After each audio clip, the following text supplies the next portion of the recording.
hikmah terakhir ya. Aslu kulli ma'siyatin, ini terbanyak nih malam selama ngaji nih, karena 2 bulan jadi kita ngebut ya. Harusnya 2, sekarang 4 ya. 4 ya dari tadi ya. Alhamdulillah. Aslu kulli ma'siyatin wa syahwatin wa ghaflah ar-ridha 'anil nafs. Ini udah pernah kita bahas di luar. Pokok asal daripada segala maksiat itu terjemahan aslinya kedurhakaan. Beda dengan dosa. Dosa itu lebih spesifik. Kalau maksiat ini lebih umum. Semua kedurhakaan disebut maksiat. Wa syahwatin, syahwat yang rendah. Wa ghaflatin, dan kelalaian. Apa sebab dari 3 ini? Jadi ada 3 nih. 3 yang negatif. Maksiat, syahwat, ghaflah. Ini tempatnya di mana aja ya? Maksiat itu setan.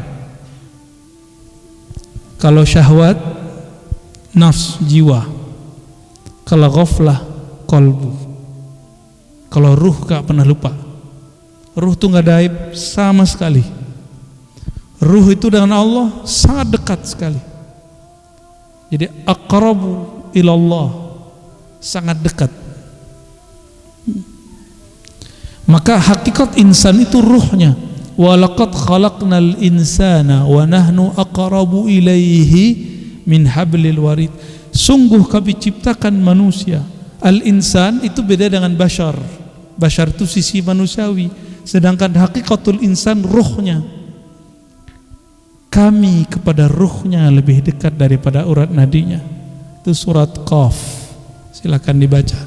Dulu favorit kami kalau isya, sholat isya, kalau sholatnya sama santri bukan sama jamaah. Kalau sama jamaah pada kabur, 3 halaman soalnya. Surat Qaf itu 3 halaman ya. Ya dulu ya.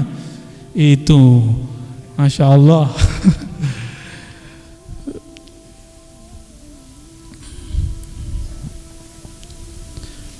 Jadi kalau kolbu masih ada maksiatnya. Apa maksiat kolbu? Ghaflah. Maksiat jiwa, syahwah. Maksiatnya iblis, maksiat. Apa dosanya iblis? Maksiat. Kalau ruh, ar-ruh tidak ada dosanya. Ar-ruh min amri Rabbi, karena dia amrullah. Kalau amrullah nggak ada, dia dijaga oleh Allah Subhanahu Wa Taala. Namun ruh kita ini terpenjara oleh 3 belenggu ini. Inilah 3 hijab yang membuat ruh kita tersiksa. Ini yang membuat dia nggak bisa ngelihat jalan pulang. Antum nggak bisa jalan pulang ke akhirat karena 3 ini. Kita nggak bisa jalan pulang karena dibutakan oleh 3 ini. Ya, maksiat, syahwat, dan ghaflah. Apa semuanya? Ar-ridha anin nafs, meridai nafsiyahmu, sisi manusiawimu. Jadi kalau kita sering merukhsah, memberikan keringanan untuk ya sudahlah gitu ya kepada diri, siap-siap maksiatnya akan beruntun ya.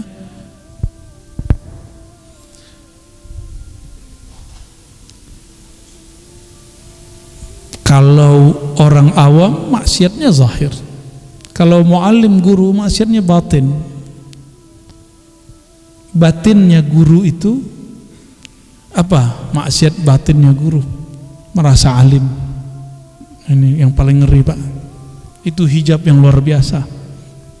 Berarti dia ghaflah. Dia lalai bahwa ada yang lebih alim dari dia, apakah makhluk apalagi khalik, Allah Subhanahu wa Ta'ala. Jadi merasa pinter dikit aja itu jauh-jauh.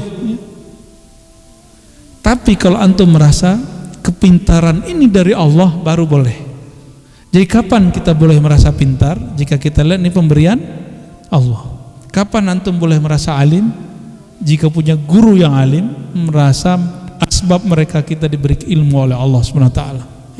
Orang berguru jauh daripada ketakaburan. Ya pasti tawadhu. Wa aslu kulli ta'atin wa yaqazatin wa 'iffatin 'adamur ridha minka anha. Lawan dari maksiat taat, lawan dari syahwat yaqazah, sadar, ya. Lawan dari ghaflah, ini kebalik dia. Lawan dari syahwat iffah, tidak menjaga kehormatan. Lawan dari ghaflah yaqazah, yaitu sadar. Taat pada diri kita, ya. Iffah, menjaga kehormatan diri pada nafs, yaqazah, sadar pada qalbu. Itu adamur ridha minka anha, ketika engkau tidak meridhoinya, tidak memberi rukhsah untuk basyariah, sisi manusiawi. Jadi mulai kurangin. Jadi bertorikoh itu tidak hanya lagi ngurusin maksiat zahir semata, tapi sudah mulai maksiat yang batin. Itu kalau sudah mulai berjalan dalam dunia torikoh, ya. Kalau sudah mulai bertasawuf, nah, kita nggak akan bahas baca ini, faedahnya ini, itu nggak perlu lagi, ya. Baca gimana caranya supaya rezeki saya lancar, nah, udah nggak mikirin gitu. Antum cukup berusaha, ikutin ilmunya, ambil asbabnya, jangan curhat begituan sama guru, sebaiknya nggak usah. Kenapa? Curhat begitu itu akan mengurangi nanti rasa hormat kepada gurunya. Kenapa? Nanti kalau antum habis curhat tapi nggak ada efeknya pada usahanya, dia mikir kayaknya guruku kurang sakti deh. Gitu. Hati-hati ya. Ya. Cuma kalau minta doa boleh, minta doa aja, doain sukses itu cukup. Jangan spesifik. Ya. Tenang aja. Kalau antum punya kerja, punya usaha, ambil tugas usahanya, serahkan hasilnya kepada Allah, ya. Tentunya ngambilnya dengan bijak. Jadi orang-orang yang hebat di dunia itu orang bijak, bukan orang yang serabutan. Ya, kan ada orang yang penting kerja, yang penting lama di kantor, gaji nggak jelas. Kan ada juga yang begitu. Nggak begitu. Wali antas haba jahilan la yarda an nafsihi, khairul laka min antas haba aliman yarda an nafsihi. Fa ayu ilmin li alimin yarda an nafsihi wa ayu jahlin li jahilin la yarda an nafsihi. Engkau berguru berkawan dengan orang yang jahil, kata orang dia nggak sekolah, nggak nyantri, bukan kiai, bukan habib, ya. Tapi la yarda an nafsihi, dia tidak ridho dengan nafsunya, dengan dirinya. Khairul laka, maksudnya dia tidak mengikuti hawa nafsunya.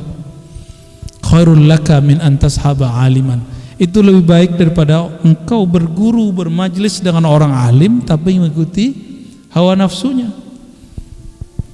Senangnya nafsu ngapain?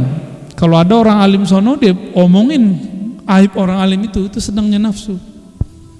Nah, majelis begitu, kata beliau, kamu berguru kepada orang jahil di sudut kampung sana lebih baik daripada engkau berguru kepada dia, walaupun dia bergelar, berlakop, berderjat di depan mata umat misalnya. Tapi kalau omongannya begitu, la yanfa. Engkau punya guru orang yang dianggap tidak alim, tidak intelektual, tidak bergelar, tidak doktor, tidak LC, tidak MA, tidak kiai, itu lebih baik. Syaratnya satu, dia tidak mengikuti. Nah, punya guru biasa-biasa aja nggak apa-apa, ya. Kenapa? Fa ayu ilmin li alimin yarda an nafsi. Masih disebut alim nggak orang yang suka mengikuti hawa nafsunya? Kiai cari popularitas, itu ngikutin hawa nafsu. Kiai emosional mulu, itu hawa nafsu. Murid kalau marah-marah, guru kalau marah-marah, muridnya gimana? Sama. Nanti coba lihat aja, guru nih suka marah-marah, muridnya marah-marah kerjaannya. Gurunya suka zikir, muridnya suka zikir. Gurunya suka ngaji, muridnya nanti suka ngaji. Begitulah terus. Karena guru itu orang tua, dicontoh oleh muridnya. Dia berhati-hati cari guru, ya. Wa ayu jahlin li jahilin, masih disebut jahil enggak orang yang tadi menurut antum tidak sekolah tapi dia tidak mengikuti hawa nafsunya, ya. Saya ketemu dengan seseorang dibully orang, enggak balas dibully, Dibully orang nggak balas dibully. Tapi ada yang katanya hafiz Quran, sekolahnya ke luar negeri, senggol dikit di YouTube balasnya berjilid-jilid. Wa ayyu jahlin li jahilin la yarda an nafsi. Disitulah mata batin akan kebuka. Mana sebenarnya yang alim, mana sebenarnya yang jahil. Ya, ini kita tes nih besok nih antum.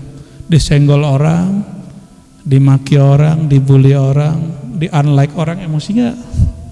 Ya, nggak boleh emosi. Kalau ngaji hikam emosi, berarti ngaji hikamnya harus lebih banyak, bukan berhenti ngaji hikam. Kan ada yang kiai ngajar hikam marah-marah, ente masih marah-marah, masih begini. Dia ngelarang orang marah, tapi dia marah-marah. Masih marah-marah, ngaji hikam, berhenti ente ngaji hikam. Seharusnya kiai yang berhenti ngaji hikam ya. Allahumma sholli ala Sayyidina Muhammad. Jam berapa kita selesai? Boleh ada pertanyaan? Jam 9. Oke. 1 ya. Oke. Fadhal.